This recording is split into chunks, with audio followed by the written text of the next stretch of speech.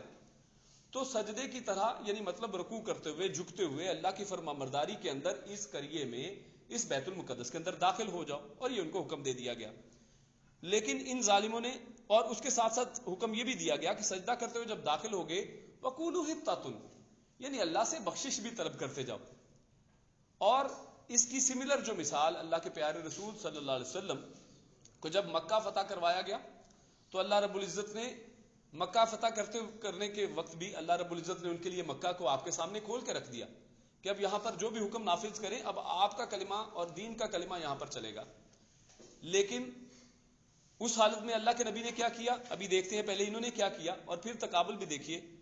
ان کو کہا گیا کہ سجدے کی حالت میں جاؤ اور قولوا حطۃ نغفر لکم، اور جب یہ تم کرو گے، اللہ کا کہنا مانو گے، ہم تمہیں معاف کر دیں گے. نغفر لکم، ہم تمہیں مغفرت کر دیں گے، تمہاری بخشش کر دیں گے، کیونکہ تم نے بخشش کا کلمہ بولا، تم نے کہا حطۃ، ہمیں معاف کر دے، بخش دے، اور اس کے بدلے میں اللہ رب العزت تمہاری یہ دعا قبول کرے گا اور تمہیں بخش دے گا اور تمہاری تمام خطائیں جو ہیں وہ معاف کر دے گا. وَسَنَزِيدُ الْمُحْسِنِينَ، اور ہم احسان کرنے والوں کو اور بھی زیادہ دیا کرتے ہیں. اور احسان کے بارے میں اللہ کے نبی صلی اللہ علیہ وسلم سے جب احسان کے بارے میں پوچھا گیا، جب حدیث جبریل میں ہے کہ جب ایمان اور اسلام کے بارے میں پوچھ لیا گیا اور احسان پوچھا گیا تو انہوں نے کہا کہ انسان اس طرح عبادت کرے کہ جیسے وہ اللہ کو دیکھ رہا ہے، اور یہ تو ممکن نہیں، تو پھر انسان یہ خیال رکھے کہ اللہ اس کو دیکھ رہا ہے. یعنی اپنے عمل کے اندر، اپنی عبادت کے اندر، اپنے ایمان کے اندر اللہ رب العزت کو خالص جان لے، اور ایسے کرے کہ جیسے وہ کسی کی نظر کے اندر ہے، وہ اللہ رب العزت ہر حالت میں اس کے اوپر دیکھنے والا ہے. تو اللہ رب العزت نے جب یہ حکم دیا فَبَدَّلَ الَّذِينَ ظَلَمُوا، تو آیت نمبر 59 میں اللہ رب العزت نے ارشاد فرمایا تو انہوں نے بدل دیا جو ان کو حکم دیا گیا تھا. ظَلَمُوا قَوْلًا غَيْرَ الَّذِي قِيلَ لَهُمْ، ان کو کہا گیا تھا حطۃ کہو، اور انہوں نے اس کی جگہ پر نئے لفظ اپنی طرف سے بنا لیے، اور انہوں نے کہا کہ ہنتا، یعنی حبۃ فی شعر، اور اسی طرح دوسری حدیث میں ہنتۃ بھی لفظ ہے، یعنی انہوں نے اس طرح کے الفاظ کہے کہ گندم کی ڈالی، یعنی لفظ کو حطہ کی بجائے، یعنی بخشش کی بات کرنی تھی، اللہ سے یعنی دعا کرنے کا کہا جا رہا تھا، اللہ سے بخشش مانگنے کی بات کی جا رہی تھی، اور انہوں نے اصل میں یہ کیوں کیا؟ غور کیجئے، ان آیات میں بھی اینڈ پہ کیا کہا جا رہا ہے؟ کانو یفسقون، اور جہاں پر مچھر والوں نے، جنہوں نے مچھر کی بات کی، اور انہوں نے اصل میں اللہ کے قرآن کا، اللہ کے دین کا مذاق اڑایا تھا، استہزاء کیا تھا کہ مچھر سے مراد کیا ہے. اور یہاں پر بھی اصل میں یہ اللہ رب العزت کے احکامات کا مذاق اڑا رہے ہیں، اور یہ کہہ رہے ہیں حطۃ کہنے کی بجائے ہنتۃ یا حبۃ فی شعر، اور یعنی انہوں نے الفاظ کو بدلا، دین کا مذاق اڑایا، دین پہ عمل نہ کرتے چلو اور بات تھی، انہوں نے اس کے ساتھ ساتھ اس کا مذاق اڑایا اور الفاظ کو اپنے الفاظ میں بدل دیا، جس کے بارے میں پچھلی آیات میں پڑھائے ہیں کہ یہ اللہ کے قول کو یا اللہ کے کلام کو تھوڑی سی قیمت میں بیچنے والے ہیں. تو اصل میں یہاں پر بھی انہوں نے اسی کا اظہار کیا، جو ان کو کہا گیا تھا اس کو انہوں نے بدل دیا. فَأَنزَلْنَا عَلَى الَّذِينَ ظَلَمُوا رِجْزًا، تو اس کے بدلے میں اللہ رب العزت نے ان سے غصہ ہوتے ہوئے اللہ رب العزت نے اس کو کیا کیا؟ ان کے اوپر عذاب نازل کر دیا، رجز نازل کر دیا. اور رجز جیسا کہ اللہ کے پیارے رسول صلی اللہ علیہ وسلم کی حدیث میں واضح ہے کہ رجز کیا ہے. اللہ کے پیارے رسول نے فرمایا قال رسول اللہ صلی اللہ علیہ وسلم ان ھذا الطاعون رجز، کہ یہ جو طاعون ہے یہی رجز ہے. اور طاعون یعنی ایک سے دوسرے کو لگنے والی بیماری، یہ ایک طاعون جو ہے یہی رجز ہے. سلط علی من کان قبلکم، اور یہ ان پر مسلط کی گئی تھی بیماری جو تم سے پہلے آئے تھے، یعنی یہی یہود، او علی بنی اسرائیل، اور اس میں بنی اسرائیل یعنی جیسے کہ بنی اسرائیل تھے. فاذا کان بارض فلا تخرجوا، تو جو بھی کوئی اس طاعون والی زمین میں موجود ہو تو وہاں سے باہر نہ جائے. جیسے آج یہ اس کورونا کے حوالے سے بھی احکامات جاری کیے جا رہے ہیں، فلا تخرجوا منها فرارا منه واذا كان بارض فلا تدخلوها، اور اگر یہ کسی ایسی جگہ پر ہو جہاں سے آپ باہر ہیں تو اس میں داخل بھی نہ ہو. تو اللہ کے پیارے رسول صلی اللہ علیہ وسلم نے واضح طور پر اس کے احکامات دیے. تو اس حوالے سے آپ دیکھیے کہ ان کا عمل کیا تھا. جبکہ پیارے رسول صلی اللہ علیہ وسلم کو جب مکہ فتح کروایا جاتا ہے تو اللہ کے پیارے رسول صلی اللہ علیہ وسلم ان کے بارے میں صحابہ کرام بیان کرتے ہیں کس طرح داخل ہوئے کہ اپنی اونٹنی پر سوار تھے اور وہ اس طرح جھکے ہوئے تھے کہ اللہ کے پیارے رسول صلی اللہ علیہ وسلم کا جو پیشانی مبارک ہے وہ اونٹنی کے اوپر جو پالان ہے اس کے ساتھ لگی ہوئی تھی، یعنی اتنا جھکے ہوئے تھے. یعنی جس طرح ان کو سجدے کا حکم دیا گیا اسی طرح اللہ کے پیارے رسول صلی اللہ علیہ وسلم جب وہاں پہ پہنچے تو اللہ کے پیارے رسول نے 8 رکعت بھی ادا کی، اور یہ شکر کی بھی تھی مفسر نے لکھا ہے، اور یہ دعا کی بھی رکعتیں تھیں. تو انہوں نے اس طرح سے کیا، اور بعد میں صحابہ کرام کا بھی یہ عمل رہا کہ جب وہ کسی جگہ کو فتح کرتے، کسی جگہ پر داخل ہوتے تو اللہ رب العزت کے سامنے سجدے کرتے، نمازیں پڑھتے. اور یہ بالکل اپوزٹ عمل ہے یہود سے. تو بے شک الحمدللہ اللہ رب العزت نے محمد رسول اللہ صلی اللہ علیہ وسلم اور ان کی امت کو فرما برداروں والا بنایا، نافرمانوں میں سے نہیں بنایا. یہ ہماری خوش قسمتی ہے کہ ہم محمد رسول اللہ صلی اللہ علیہ وسلم کی امت میں سے ہیں جو فرما بردار لوگ ہیں، جو اللہ کی نافرمانی نہیں کرتے. اور یہاں پر کیونکہ ہم مجموعی طور پر کہہ رہے ہیں تو باقی لوگوں کو بھی خیال کرنا چاہیے جو اس امت کا حصہ تو ہیں لیکن اللہ کی نافرمانیاں کرتے ہیں، کہ اللہ رب العزت نے اس نافرمان قوم کے اوپر کیا کیا، رجزم من السماء، ان کے اوپر آسمان سے ایک عذاب نازل کر دیا، ان کے اوپر یہ طاعون نازل کر دیا، بما کانوا یفسقون، ان کی ان نافرمانیوں کے بسبب. اس کے بعد آیت نمبر 60 میں اللہ رب العزت ارشاد فرماتے ہیں وَإِذِ اسْتَسْقَىٰ مُوسَىٰ لِقَوْمِهِ، وَإِذْ اور اِذ وہی اذا ہے اصل میں، جب استسقا، تو تسقی یا تسقا جو ہے یہ کیا ہے، پانی مانگنا، پانی کے بارے میں ہوتا ہے، یعنی پانی پلانے کو کہا جاتا ہے. اور شروع میں الف سین تا جو لگا ہے اس سے مراد طلب کرنا ہے. وَإِذِ اسْتَسْقَىٰ، جب طلب کیا پانی کو، موسیٰ علیہ السلام نے، لِقَوْمِهِ اپنی قوم کے لیے، یعنی ان کی قوم نے، موسیٰ علیہ السلام کی قوم نے جب وادی تی میں یہ تھے تو اس وقت اس واقعے کے بارے میں دونوں رائے ہیں کہ یا تو یہ واقعہ وادی تی میں ہونے کے بارے میں ہے اور یا پھر یہ اس وقت کا ہے کہ جب یہ صحرائے سینا میں پھر رہے تھے اور جہاں پر من و سلوہ دیا گیا تھا اس حوالے سے اسی جگہ کا واقعہ ہے. اینی ویز واللہ عالم کہ جب یہ واقعہ ہوا تو موسیٰ علیہ السلام نے اللہ رب العزت سے پانی کو طلب کیا. وَإِذِ اسْتَسْقَىٰ مُوسَىٰ لِقَوْمِهِ، اپنی قوم کی خاطر. فَقُلْنَا، تو ہم نے کہا، یعنی اللہ رب العزت نے اس کے جواب میں کیا کہا، فَقُلْنَا ضْرِبْ، تو ضرب لگاؤ، مارو.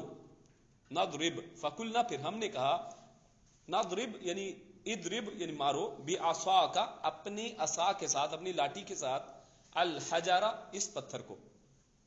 تو اصل میں اس حوالے سے بھی بہت سی باتیں ہیں جن میں ایک حدیث میں یہ پتھر کے حوالے سے ابن عباس رضی اللہ تعالیٰ عنہ وہ فرماتے ہیں کہ یہ پتھر ایک چوکور قسم کا پتھر تھا، اور بعض روایات میں اس طرح سے بھی ہے کہ یہ خیر اسرائیلی روایات ہے لیکن عبداللہ ابن عباس نے ان کو بیان کیا ہے. اور کیونکہ جو ٹکراتی نہ ہو اسرائیلی روایات اس کو بیان کیا جا سکتا ہے جس میں عقیدے یا کسی یعنی دین اسلام کے شاعر کے خلاف نہ ہو، دین اسلام کے احکامات کے خلاف نہ ہو، تو اس حوالے سے. لیکن یہ کوئی ظاہر ہے یعنی یہ اللہ کے پیارے رسول صلی اللہ علیہ وسلم کے اقوال نہیں ہیں اور یہ اسرائیلی روایات ہے. لیکن ان کے مطابق یہ ہے کہ یہ ایک پتھر تھا جو چوکور تھا اور ایک کہہ لیں بیل کے سر کے برابر اس کا سائز تھا، اور یہ اس کو اٹھا لیا کرتے تھے اور اپنے ساتھ ساتھ لے جاتے تھے. یہ چوکور پتھر تھا. اور جب اللہ رب العزت نے حکم دیا کہ مارو، اس میں اب چند نکتے ہیں وہ یاد رکھیں. نمبر 1 کہ جب ان کی قوم کو، موسیٰ علیہ السلام کی قوم یہود کو پانی کی طلب ہوئی تو قوم نے کس سے کہا، موسیٰ علیہ السلام سے. اور موسیٰ علیہ السلام نے کیا کہا، کیا خود ہی مار دیا؟ خود نہیں مارا، حالانکہ لاٹھی موجود ہے. اس کا مطلب ہے لاٹھی میں کوئی جادو نہیں ہے، لاٹھی کے اندر کوئی معجزہ نہیں ہے، لاٹھی کے اندر کوئی کرامت نہیں ہے، بلکہ ہر چیز جو ہے اللہ رب العزت کی طرف ہے. انہوں نے اللہ رب العزت سے طلب کیا کہ میری قوم کو پانی چاہیے.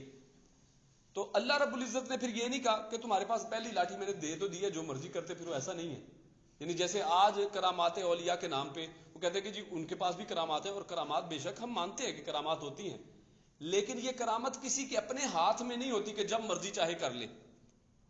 موسیٰ علیہ السلام کے ہاتھ میں نہیں ہے، لاٹھی ہر وقت اپنے ہاتھ میں ہے، لیکن وہ لاٹھی کیا کیا کرے گی نہ موسیٰ علیہ السلام کو پتا ہے اور نہ ہی ان کے اپنے کنٹرول میں ہے. جب اللہ رب العزت حکم کریں گے تو وہ لاٹھی سے وہ کام ہوگا جو اللہ رب العزت مرحمت فرمائیں گے، جو اجازت دیں گے، اور جو اسے کروانا چاہیں گے کر لیں گے. تو اللہ رب العزت نے پھر حکم دیا کہ اس لاٹھی کو اس پتھر کے اوپر مارو. موسیٰ علیہ السلام نے جب اس لاٹھی کو اس پتھر پہ مارا تو اس چوکور پتھر کے چاروں طرف سے 3 چشمے پھوٹ پڑے. کیونکہ یہ یہودا کی اولاد ہے، یہود کہلاتے ہیں، تو اس سے ایک دو چیزیں، دو روایتیں. ایک تو یہ ہے کہ یہود یعقوب علیہ السلام کے ایک بیٹے کا نام تھا یہودا، تو اس سے ان کا نام یہود ہے. اور دوسرا یہ ہے کہ یہ اصل میں اس حوالے سے نہیں ہے، بلکہ یہ ہل کی عبادت کرتے ہیں، تو اس کو بھی یہود کہتے ہیں، یعنی ہل کی عبادت کرنے والوں کو. وٹ ایور، یعنی یہ یہودی جو تھے، انہوں نے جب یہ اپنی موسیٰ علیہ السلام سے پانی مانگا تو موسیٰ علیہ السلام نے اللہ رب العزت سے التجا کی، اور اللہ رب العزت نے حکم دیا لاٹھی مارنے کا، اور اس سے پانی جاری ہو گیا. تو اللہ رب العزت نے ایک اور معجزہ یہ یہود کو کر دکھایا، جبکہ پچھلی آیت میں کیا گزر چکا ہے کہ وہ فاسقون تھے اور ان پر رجز بھی نازل ہو چکا تھا.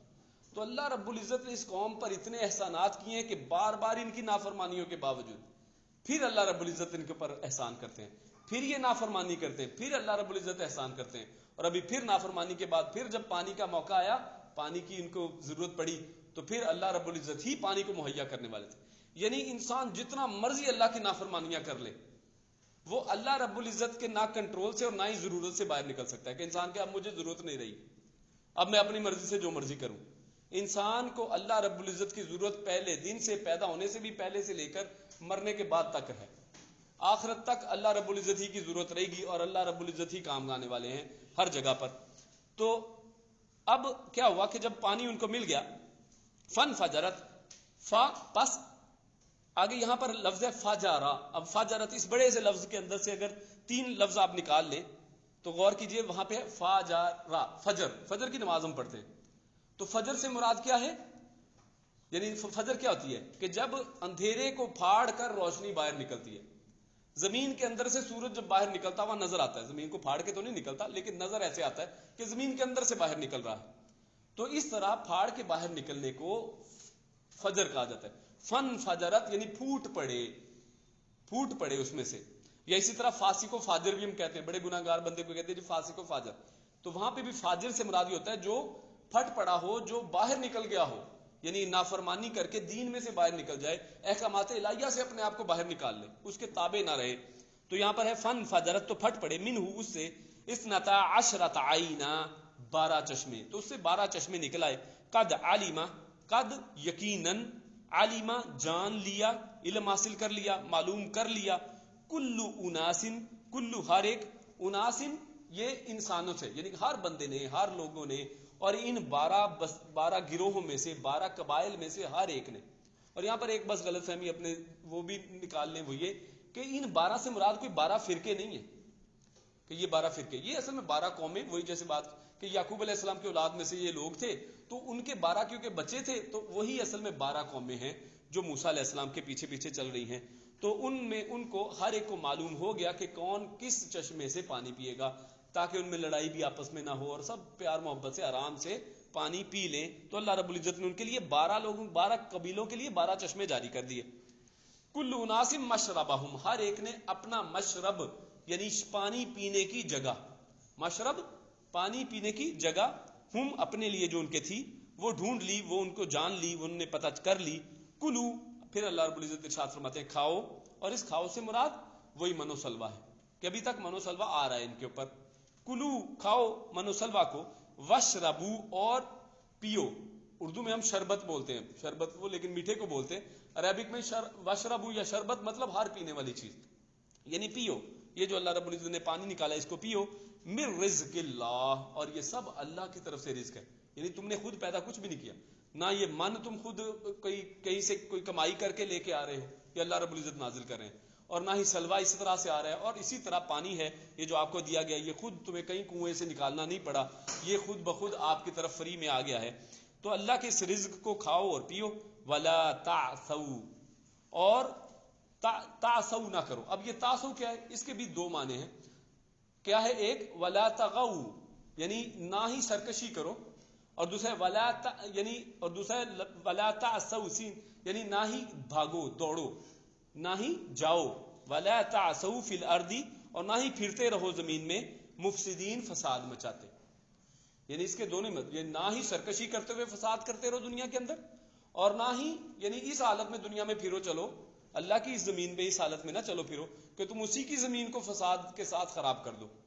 وَلَا تَعْثَوْا فِي الْأَرْضِ، زمین کے اندر مفسدین، فساد کرتے ہوئے. آگے اللہ رب العزت ارشاد فرماتے ہیں وَإِذْ قُلْتُمْ، وَإِذْ اور جب، قُلْتُمْ یا موسیٰ تم نے کہا، اے موسیٰ، لن نصبر ہرگز نہیں صبر کریں گے، علی طعام واحد ہم ایک طعام کے اوپر. یعنی موسیٰ ابھی بات ہوئی پہلے کہ اللہ رب العزت نے ان سب کے باوجود ان کے اوپر ان کو یہ آزادی دی کہ تم کھاؤ اور پیو، من و سلوہ تمہارے پاس ہے، پانی تمہارے پاس ہے. اور اللہ رب العزت ارشاد انہوں نے کہا وَإِذْ قُلْتُمْ یا موسیٰ، اور جب تم نے کہا موسیٰ علیہ السلام سے، لن نصبر، لن ہرگز نہیں، نصبرہ یعنی انہوں نے موسیٰ علیہ السلام کو کوئی درخواست نہیں کی بلکہ کمپلشن لگائی ہے موسیٰ علیہ السلام کہ ہم نہیں صبر کر سکتے. لن نصبرہ، ہم بالکل صبر نہیں کر سکتے. ایک تو ہوتا نا کہ ہم سے یعنی لا ہوتا یہاں پہ لفظ تو اس کا معنی ہی کچھ اور ہوتا کہ ہم سے صبر نہیں ہو رہا، لیکن آگے پھر وہ کہتے کہ نہیں صبر کرو. تو اگر کوئی کہے نا یہ مجھ سے صبر نہیں ہو رہا، تو بچے روزے کی حالت میں تو ہم کہتے تھوڑی دیر اور، ذرا بھی 5 منٹ رہ گئے روزہ کھل جائے گا، تو صبر کی حالت اس طرح. لن نصبر، ہم صبر کر ہی نہیں سکتے. انہوں نے اس طرح اینگل میں اب بات کی ہے. علی طعام، علی اوپر، طعام کھانے کے اوپر، کھانے کی چیز کے اوپر، واحد ایک کھانے کے اوپر. اور اس سے مراد کیا ہے؟ من و سلوہ، یعنی کیونکہ من و سلوہ اتر رہا تھا اور یہ اس کو کھا رہے تھے فری میں. تو اب اس کو یہ کہہ رہے ہیں یہ جو ایک ہی کھانا ہے، ڈیلی ہم ایک ہی چیز کھاتے ہیں، تو اس سے ہمیں صبر نہیں اب ہوتا، اب ہم کچھ اور چاہتے ہیں. فدعو، پس دعا کیجئے، فدعو دعا کیجئے، لنا ہمارے لیے، ربک اپنے رب سے. اب یہاں پر بھی دیکھیے ایک اور نافرمانی اور ایک اور کفر جو ہے کہ انہوں نے یہ نہیں کہا کہ ہمارا رب، انہوں نے کہا ربو کا، تمہارا رب. موسیٰ علیہ السلام ان کو طوفان سے اور سمندر پار کروا کے فرعون کے عذاب سے نکال کے لے آئے تھے، اور اس کے باوجود ان کی باتیں اسی طرح ہیں اور ہر چیز سے ان کو آزادی مل چکی ہے. لیکن اس کے بعد وہاں پہ آپ نے دیکھا پچھلی آیات کے اندر کہ جب موسیٰ علیہ السلام ان کو اپنے ساتھ کوہ طور پر لے کے گئے ہیں تو وہاں پر بھی انہوں نے کہا لن نؤمن لک، ہم آپ پہ بالکل ایمان نہیں لے کے آئیں گے جب تک کہ اللہ تعالیٰ کو ہم جا رہا تھا نہ دیکھ لیں. یعنی ایمان ابھی تک اندر داخل ہی نہیں ہو رہا. آزادیاں مل رہی ہیں، اللہ رب العزت کی آیات واضح ہیں، اللہ رب العزت کے معجزات سامنے آنکھوں سے دیکھ رہے ہیں، اللہ کا نبی ساتھ ساتھ ہر جگہ سے مشکل سے نکال کے لے کے آ رہا ہے، عذابوں سے جان چھٹ چکی ہے، اس کے باوجود ابھی تک ایمان ان کے اندر داخل ہی نہیں ہوا. حالت دیکھیے. تو کہہ رہے ہیں کہ ہم سے صبر نہیں ہوتا. فدعو، پس دعا کیجئے، لنا ہمارے لیے، ربک اپنے رب سے، یخرج لنا کہ وہ نکالے ہمارے لیے، یخرج وہ نکالے، لنا ہمارے لیے، مما، تو یہ دو لفظوں کا مرکب ہے، من اور ما. من سے، ما جو، یعنی اس میں سے جو، تنبتو یہ ہم اردو میں لفظ استعمال کرتے ہیں نباتات، نباتات یعنی جو چیزیں زمین سے گرو کرتی ہیں، جو بھی اگتا ہے اس کو نباتات کہتے ہیں، یعنی کوئی بھی گرین چیزیں جو گراس ہے یا کچھ بھی، تو جو زمین سے اگتا ہے، مما تنبتو جو بھی اگتا ہے، الارض زمین سے، وہ نکالے ہمارے لیے اللہ تمہارا رب، مم بقلیہا، اور ان میں سے بھی خاص انہوں نے چیزیں کچھ مانگی اور ان کا ذکر یہاں پہ ہے، مم بقلیہا. اور بقلیہا سے مراد ساگ، ہمیں ساگ چاہیے، یعنی ہمیں یہ چکن روسٹ نہیں چاہیے. ان کو اللہ رب العزت اوپر سے تیتر اور بٹیر اور ان کو مزے کی شہد جیسی چیزیں مل رہی تھی اور فری میں، اور اللہ رب العزت نے رزق کے لیے کیا کہا تھا؟ طیبات، یعنی یہ پاکیزہ بھی ہے، یہ صرف خالی کوئی رزق نہیں ہے بلکہ پاک رزق ہے. اور پاک سے مراد کس سے؟ آج غور کریں، بہت سے اس طرح کے کھانے ہیں کہ جو کولیسٹرول سے پاک نہیں ہے، کوئی فیٹ سے پاک نہیں ہے، یعنی اللہ رب العزت کے پاک کھانا ہے، پاکیزہ کھانا، یعنی وہ بڑا آپ کے لیے ہیلدی بھی ہے، ہر طرح سے بہترین ہے آپ کے لیے. اللہ رب العزت وہ کھانا آپ کے لیے اتارے ہیں اور اس کی جگہ پر تم کیا مانگ رہے ہو؟ مم بقلیہا، وہ کہتے ہیں ہمیں بقلیہا سے دیں کچھ، یعنی بقلیہا ساگ میں سے کچھ مل جائے. وقثائہا، اور اس سے مراد ککڑی یا کوکمبر جو کھیرا ہے، کھیرے میں سے ہمیں دیں. وفومیہا، اور فومیہا سے مراد دو مطلب ہے، ایک ہے فومیہا، سومیہا، سوم، فوم، دیکھیں ملتا جلتا لفظ ہے، یعنی تھوم جسے کہتے ہیں، گارلک. اور دوسرے سے مراد گیہوں ہے، یعنی گندم کا آٹا اور گندم. فومیہا وعدسیہا، اور مسور یعنی دالیں جو ہیں مسور. وبصلیہا، اور پیاز. اب انہوں نے مانگا کیا ہے؟ سب سے پہلے ایک پتے مانگے ہیں یعنی ساگ مانگا ہے، اور اس کے بعد انہوں نے کیا مانگا ہے؟ کھیرے مانگے ہیں، سلاد کا سامان مانگ لیا انہوں نے، اور اس کے بعد وفومیہا اور ساتھ انہوں نے تھوم مانگا ہے اور گندم مانگی ہے، وعدسیہا اور اس کے بعد انہوں نے مسور کی دال مانگی ہے، وبصلیہا اور پیاز مانگا ہے. اور کس کے بدلے میں مانگا ہے؟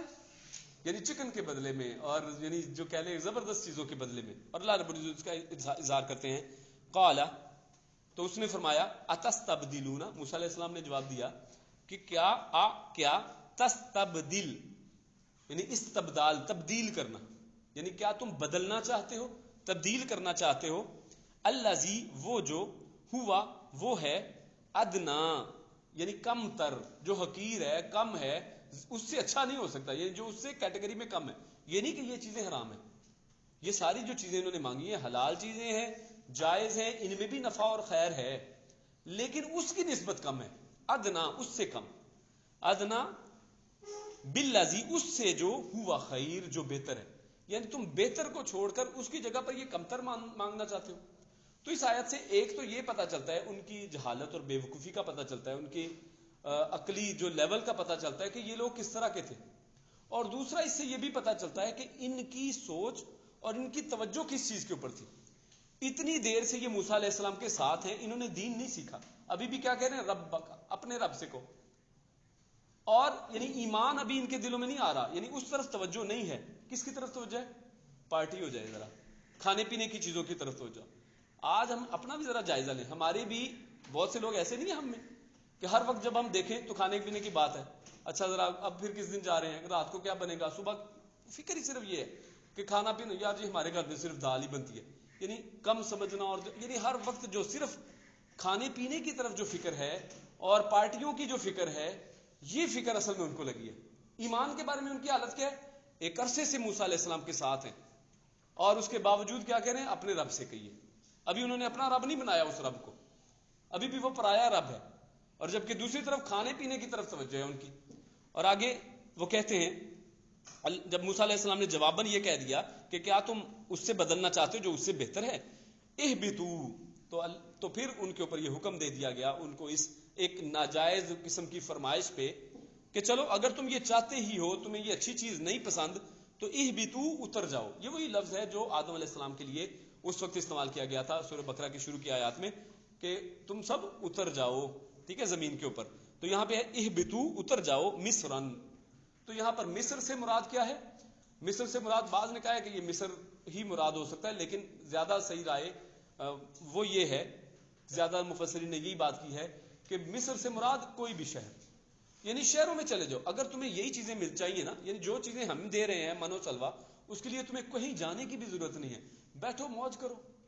تمہیں بیت المقدس میں جگہ دے دی گئی ہے، یہاں پہ سکون سے رہ رہے ہو، من و سلوا آ رہا ہے اور سکون سے کھاؤ زندہ رہو. لیکن اس کے باوجود جب یہ مانگ رہے ہو تو اچھا اگر تمہیں یہ چاہیے تو جاؤ پھر کسی بھی شہر کے اندر. یہاں پہ مصرن یہاں پہ کیا ہے؟ نکرہ کے طور پہ، یعنی کوئی بھی شہر، تم کسی بھی شہر میں چلے جاؤ، یہ ساری چیزیں تو تمہیں وہاں پہ بھی مل جائیں گی. تو پھر اس کے لیے مجھ سے درخواست کرنے کی ضرورت کیا ہے؟ تم پھر خود ڈائریکٹ جاؤ، جو دل کرتا ہے وہ لو، کرو، کماؤ. تم اپنے آپ کو مصیبت میں ڈالنا چاہتے ہو، اللہ رب العزت کے رزق پہ خوش نہیں ہو، تو پھر مصیبت میں پڑے رہو. اور جاؤ اور شہروں میں جاؤ اور یہ خرید و فروخت کرو اور خود اگاؤ اور خود کھاؤ. اہبطوا مصرا فإن لکم پس ان بے شک لکم تمہارے لیے ہے، ما جو سألتم جس کا تم نے سوال کیا، یعنی جو تم چاہتے ہو وہاں پہ وہ موجود ہے پہلے سے. تمہیں اس کے لیے یہ سب تردد کی یا مجھ سے کہنے کی ضرورت نہیں ہے، جاؤ وہاں پہ پھر خود کھاؤ. یعنی اللہ رب العزت نے اسے ہاتھ کھینچ دیا اور اس منو سلوا سے اپنا ہاتھ کھینچ کے ان کو کہا کہ اب جو چاہتے ہو تم کھاؤ، کسی بھی شہر میں چلے جاؤ. اور اب اس نافرمانی اور اس سے پہلے جو نافرمانیاں آپ کے سامنے گزر گئی ہیں کہ ان کو جب کہا گیا کہ داخل ہو سجدہ کرتے ہوئے اور پھر حتاتن کہو، اور یعنی جا بجا جو نافرمانیاں وہ کرتے رہے. آگے اللہ رب العزت ارشاد فرماتے ہیں وَضُرِبَتْ، تو کیا ضربہ کا مطلب کیا؟ مارنا. تو مار دی گئی یا چپکا دی گئی. ضُرِبَتْ کا مطلب کیا ہے؟ یعنی اس طرح سے زور سے مارنا. آپ نے دیکھا ہوگا جو روٹیاں لگاتے ہیں تندور میں، تو روٹی کو جب اوپر رکھتے ہیں تو اس کو بھی اچھی طرح سے چپکاتے ہیں مار کے، تاکہ وہ نیچے لگاتے ہوئے گر نہ جائے. اور اسی طرح جب تندور میں لگاتے ہیں تو اس کو بھی زور سے مارتے ہیں کہ وہ چپک جائے، گرے نہ. تو یہاں پہ بھی وہی لفظ ہے وَضُرِبَتْ. تو ان کو اس طرح ماری گئی، زور سے چپکائی گئی. علیہم ان کے اوپر الذلہ، یعنی صرف ذلیل نہیں کیا گیا ان کو، بلکہ رسوائی ان کو مار دی گئی، ان کے اوپر رسوائی ان کے ساتھ چپک گئی، یعنی اب رسوائی ان سے علیحدہ نہیں ہو سکتی۔ اور واقعی ایسے ہوا، ان نافرمانیوں کے بعد یہ بنی اسرائیل جو ہے، یہ یہود جو ہیں، اس کے بعد یہ پستے آئے ہیں، یہ مار کھاتے آئے ہیں، مسلمانوں کے دور میں بھی رہے اور باقی ادوار میں بھی جس جس دور میں رہے ان کی حالت بری رہی اور ہر جگہ پر ذلت و رسوائی ان کا نصیب بنی۔ علیہم الذلہ، تو ذلت یعنی رسوائی جو ہے ان کے اوپر مار دی گئی، ان کا نصیب کر دی گئی۔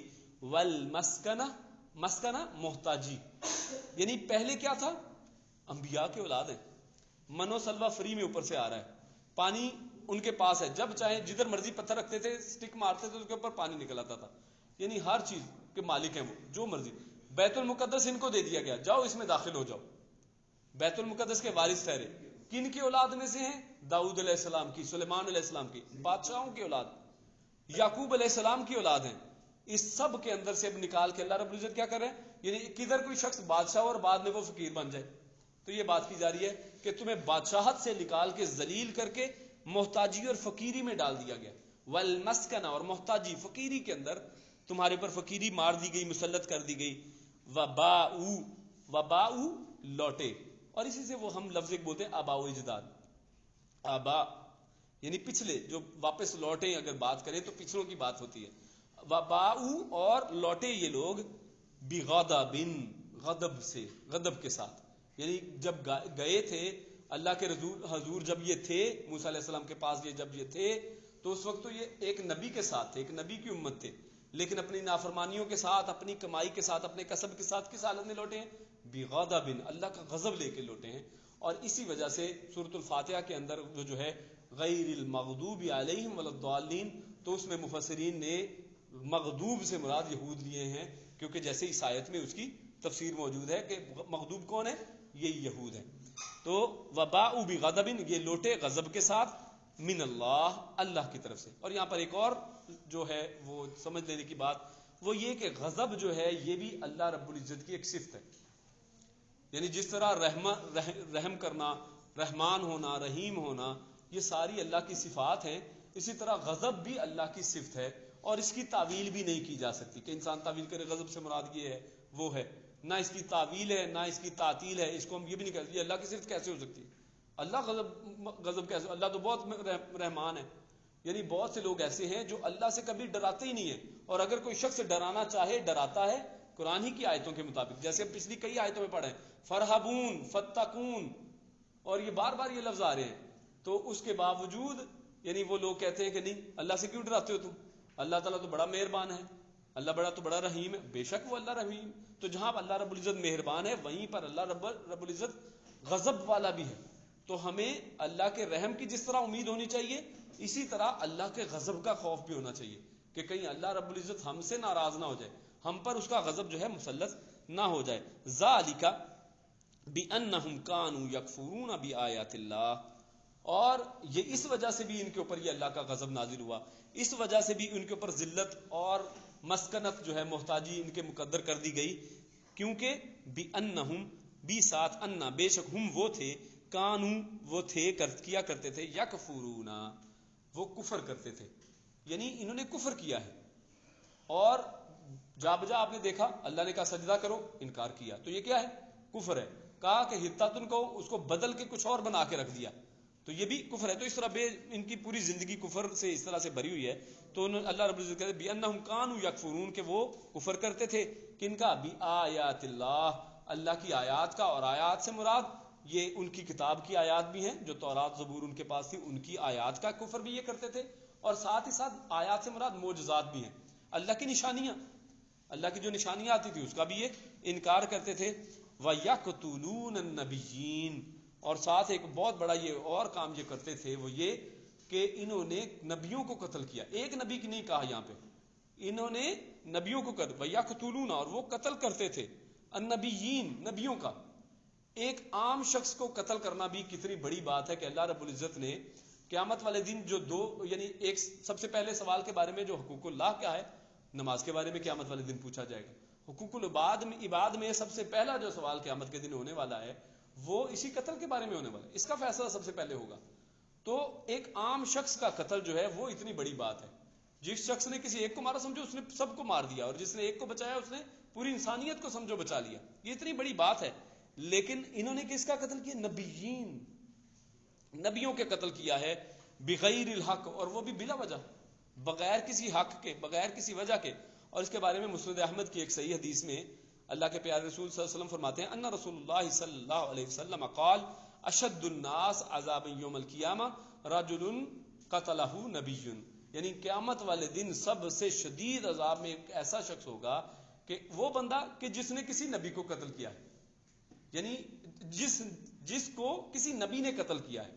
یعنی وہ شخص سب سے زیادہ جو ہے شدید عذاب میں ہوگا. کون؟ پہلا وہ شخص جس کو کسی نبی نے قتل کیا ہے. یعنی وہ کتنا خطرناک بندہ ہوگا کہ جس کو نبی نے قتل کر دیا. حالانکہ نبی اپنی امت کے لیے کتنے رحیم ہوتے ہیں, جیسے اللہ کے پیارے رسول رحمت اللہ عالمین ہے, تو تمام انبیاء اپنی امت کے لیے بڑے رحیم ہیں. تو کتنا وہ بدبخت شخص ہے کہ جس کو ایک نبی قتل کر دے. اور دوسرا اس کے بعد فرمایا او قتل نبیا, یا پھر وہ نبی کو قتل کر دے. یعنی جس کو نبی قتل کر دے وہ بھی سب سے زیادہ عذاب میں ہوگا, اور جس نے کسی نبی کو قتل کیا تو وہ بھی سب سے زیادہ عذاب کے اندر قیامت والے دن ہوگا. تو بغیر الحق, اور انہوں نے کن انبیاء کو قتل کیا تھا تو اس کے بارے میں چند کے بارے میں علم ہے, جن میں سے یحییٰ علیہ السلام جن کو انہوں نے قتل کیا تھا, اور اس کے علاوہ جن کا قتل کا منصوبہ بنایا لیکن اللہ رب العزت نے رفع اللہ, اور اللہ نے ان کو اٹھا لیا, جو عیسیٰ علیہ السلام ہیں ان کا بھی, لیکن اصل میں اپنے طور پہ یہ قتل کر بیٹھے ہیں. یعنی اپنے خیال میں تو انہوں نے قتل کیا ہے, جبکہ اللہ رب العزت نے ان کو قتل ہونے سے بچا لیا اور ان کو اٹھا لیا. تو انہوں نے انبیاء کا قتل کیا, یہ بہت بڑا گناہ ان کے سر پہ ہے. ذالک, اور اس وجہ سے بھی, یعنی غور کیجئے ایک وجہ نہیں ہے ان کے اوپر غضب کی, یعنی سب سے پہلی وجوہات بتائیں, پھر دوسری وجوہات, اب تیسری ایک اور وجہ اللہ رب العزت بتا رہے ہیں. ذالک, یہ اس وجہ سے بھی ہے, بما, اس سے, جو عصوا یا عصو, جو انہوں نے نافرمانیاں کی, جو عصو, جو انہوں نے معصیت کی, جو گناہ کیے انہوں نے, ان کے گناہوں کے بسبب بھی جو ہے, یعنی یہ صرف یہ بڑے بڑے صرف کام نہیں کرتے تھے, عام روٹین میں بھی یہ گناہ گار لوگ تھے. یعنی یہ ضروری نہیں کہ آج امت محمدیہ میں کوئی بندہ کہے اچھا ہم نے کون سے قتل کیے, ہم کون سے نبیوں کو مارتے ہیں. گناہ گار کو بھی اللہ رب العزت سے ڈر جانا چاہیے, یعنی جو جن سے گناہ اور خطائیں ہو جاتی ہیں ان کو بھی اللہ رب العزت سے ڈر جانا چاہیے. ایک چھوٹی چھوٹی چیز کے اوپر اللہ نے سجدے کا حکم دیا, سجدے کریں. اللہ رب العزت نے 5 وقتہ نماز جو بہت ہی کم ہے اور اس کے بدلے میں 50 نمازوں کا ثواب اللہ رب العزت نے رکھا ہے, تو اس کے اوپر عمل کرنے کی پوری کوشش کرنی چاہیے. اور اگر کسی وجہ سے دیر سویر ہو جائے تو لیکن دیر سویر صرف ہونی چاہیے, وہ بھی نہ ہو, میں تو بالکل یعنی وہ بھی نہ ہو, لیکن یہ کہ اس کو کریں, یہ اللہ رب العزت کا حق ہے. اور اللہ رب العزت اس کے بدلے میں کیا کیا دینے والا ہے؟ محسنین, اللہ تعالیٰ آپ کو احسان کرنے والوں میں سے بنائے گا. اللہ رب العزت نے انہی آیات میں یہ فرمایا تھا ذالک بما عصوا, اور یہ اس وجہ سے کہ انہوں نے نافرمانیاں کی, انہوں نے گناہ کیے. وکانوا, اور وہ تھے یعتدون, اور یعتدون کیا ہے؟ حد سے گزر جانے والے. اللہ رب العزت جہاں جہاں ان کے لیے کوئی حد مقرر کرتا تھا یہ نہیں کرنا, ہفتے والے دن آپ نے یہ نہیں کرنا. آگے آئیں گے یہ واقعات مزید. سورۃ البقرہ بنی اسرائیلی کے بارے میں تفصیلات دیتی ہے, تو سورۃ البقرہ میں بہت سی ان کے واقعات اور آگے بھی دیگر صورتوں میں ان کے بات اکثر آتی رہے گی. تو انہوں نے بہت سی ایسی کام کیے کہ جن میں یہ حد سے گزر گئے. اللہ رب العزت نے جس کام سے ان کو روکا یہ وہ کام کر کے گزر گئے. اللہ رب العزت سے دعا ہے کہ اللہ رب العزت ہم کو ایسی معصیتوں سے دور رکھے. آخر میں ایک تقابلی جائزہ ہے اس سب کے بعد کہ جب ہم نے دیکھ لیا کہ کس طرح سے بنی اسرائیل, کیونکہ جیسے ہم نے بیان کیا تھا کہ اللہ رب العزت کا مقصد قرآن کریم کے اندر بنی اسرائیل یا کسی اور امت کی مثال دینے کا یہ نہیں ہے کہ یہ کوئی سٹوریز ہیں, یہ کوئی کہانیاں ہیں, قصے ہیں, ختم, اور یہ سننے کے لیے اور مزے کے لیے نہیں ہے, بلکہ یہ ہماری نصیحت کے لیے ہیں, ہمارے اپنے لیے ہیں. تو اس حوالے سے اگر ہم جائزہ لیں بنی اسرائیل کا, جو انبیاء کی اولاد تھی, ان کے اعمال کیسے تھے, اور دوسری طرف نبی اکرم صلی اللہ علیہ وسلم اور ان کے صحابہ کرام جو ہیں وہ کیسے تھے, تو اس حوالے سے اگر ہم دیکھیں تو بنی اسرائیل کو بے پناہ انعامات ملنے کے باوجود وہ معصیت الہی اور خواہش نفس میں ہی گرے پڑے. آپ کے سامنے ہے, جیسے کبھی کھانا مانگ رہے ہیں, کبھی پانی مانگ رہے ہیں, کبھی انہوں نے کہا کہ ہمارے لیے مسجد بنا دیں, کبھی ہمارے لیے سجدے کی جگہ ہمیں بتا دیں, کبھی وہ اپنی عبادت کے لیے انہوں نے بچڑا بنا لیا کہ اللہ تو ہمیں نظر نہیں آتا, وہ ہم کیا کریں. تو انہوں نے یعنی ہر چیز میں وہ الٹے جا رہے ہیں، جس طرح بلایا جاتا ہے اسے الٹ جاتے تھے. جبکہ اگر اس کے مقابلے میں صحابہ کرام کی زندگیوں کا جائزہ لیں، اللہ کے پیارے رسول صلی اللہ علیہ وسلم کے بارے میں آپ نے بھی دیکھا کہ وہ جب مکہ میں کیسے داخل ہوئے، وہ کس طرح یعنی عاجزی کے ساتھ اور تکبر کو پیچھے چھوڑ کر، اور تکبر تو ان میں تھا ہی نہیں، یعنی یہ لوگ تکبر کے ساتھ تھے اور اللہ کے پیارے رسول عاجزی کے ساتھ مکے میں، حالانکہ جب مکے میں داخل ہوئے تو ان کے ساتھ لڑنے والا بھی کوئی نہیں ہے. یعنی اتنے روب اور دبدبے کے ساتھ اللہ رب العزت نے مکہ اللہ کے پیارے رسول کے حوالے کیا ہے، لیکن اس کے باوجود اللہ کے نبی نے وہاں پر جا کر کوئی بھی ایسا ظلم نہیں کیا، کوئی زیادتی نہیں کی، بلکہ درختوں کو نہ کاٹنے کا حکم دیا، اور جو سب سے بڑے دشمن تھے ان کا گھروں کو بیت الامان بنا دیا. تو یہ پیارے رسول صلی اللہ علیہ وسلم کا اسوہ ہمارے سامنے. تو صحابہ رسول صلی اللہ علیہ وسلم جو ہیں وہ سخت مشکلات اور تکلیفوں کے بعد بھی اتباع نبی اور عبادت الہی پر جمے رہتے تھے. نہ ہی انہوں نے کبھی زندگی میں معجزات طلب کیے اور نہ ہی دنیا کی راحتیں انہوں نے مانگی. اور جنگ تبوک کا واقعہ جب آیا تو اس میں جب بھوک سے بے تاب ہوئے اور موت کا مزہ آنے لگا تو جو کچھ بچا کچا تھا لا کر انہوں نے آپ صلی اللہ علیہ وسلم کے سامنے رکھ دیا. انہوں نے کیا کیا؟ بھوک لگی تو انہوں نے کہا کہ اللہ سے کہو کہ ہمارے لیے کچھ لے کے آئے. جبکہ انہوں نے کیا کیا؟ جو ان کے پاس بچا کچا روکھی سوکھی ہے وہی لا کے رکھا، کوئی لمبی چوڑی فرمائشیں نہیں کی. اللہ کے پیارے رسول صلی اللہ علیہ وسلم نے اسی میں برکت کی دعا کی ہے اور اسی سے برکت ہوئی ہے. اور لہٰذا اس سب سے یہ واضح ہو جاتا ہے کہ صحابہ جو ہیں رضی اللہ علیہم اجمعین، ان کی جو ثابت قدمی ہے، ان کی جو اولو العزمی ہے، ان کا جو کامل اتباع ہے اور سچی توحید جو ہے، اس نے ان کی اصحاب موسیٰ علیہ السلام پر قطعی فضیلت جو ہے وہ ثابت کر دی ہے. یہ ہر لحاظ سے دوسرے تمام جو ہیں انبیاء کی جو امتیں ان سے افضل اور ارفع ہیں. اللہ رب العزت سے دعا ہے کہ اللہ رب العزت صحابہ کرام کے درجات کو بلند کرے. اللہ رب العزت ہمیں بھی ان کی اتباع کی توفیق دے اور ہمیں اللہ رب العزت کے پیارے صحابہ کرام ان کی زندگیوں کو پڑھ کے، ان کی زندگیوں کے اوپر انہی کی طرح عمل کر کے ان کے نقش قدم پر چلنے کی توفیق عطا فرمائے. وآخر دعوانا ان الحمد للہ رب